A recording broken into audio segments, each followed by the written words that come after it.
আজকে আমার হঠাৎ চিংড়ি মাছ ভর্তা খুব খেতে ইচ্ছে করছিল, তাই ভাবলাম করে ফেলি। আমার আম্মু আমাকে ছোটবেলায় যেভাবে চিংড়ি মাছ ভর্তা করে দিত, ঠিক একইভাবে আজকে আমি করছি। প্রথমে কিছুটা তেল দিয়ে শুকনো মরিচ তেলে উঠিয়ে নিয়েছি, তারপর দিয়ে দিয়েছি চিংড়ি মাছগুলোকেও একটু হালকা ভেজে উঠিয়ে নিয়েছি। তারপর দিয়ে দিয়েছি কিছু পেঁয়াজ কুচি।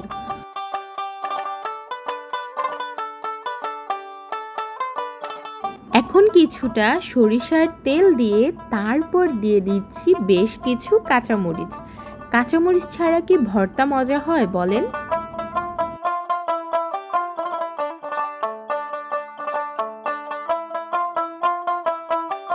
এরপর দিয়ে দিচ্ছি কিছু ধনেপাতাটা কিন্তু মিস করা যাবে না, অবশ্যই দিতে হবে। এরপর কিছুটা নাড়াচাড়া করে তারপর কিন্তু আজকে আমি ভর্তাটা করব পাটায় বেটে, ঠিক যেমন আমার আম্মু করতো। পেঁয়াজ মরিচ এবং ধনেপাতাটা কিন্তু একটু ভালো করে বেটে নিতে হবে। এরপর চিংড়ি মাছ এবং শুকনো মরিচগুলোও একটু বেটে নিব।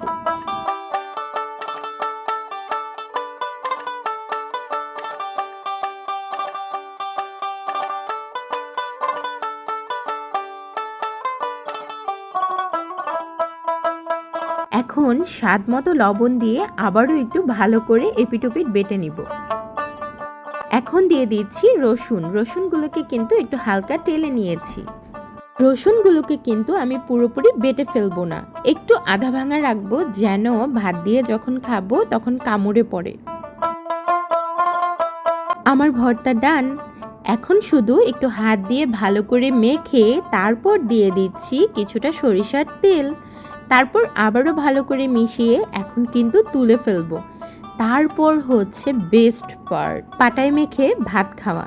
ওফ, ইটস লাইক হ্যাভেন। একদম গরম গরম ভাত দিয়ে যখন মাখছিলাম তখন আমার মেয়েও চলে এসেছে খাওয়ার জন্য, এবং আলহামদুলিল্লাহ সেও ভর্তাটা খুবই পছন্দ করেছে। সো আজকের মতো আল্লাহ হাফিজ।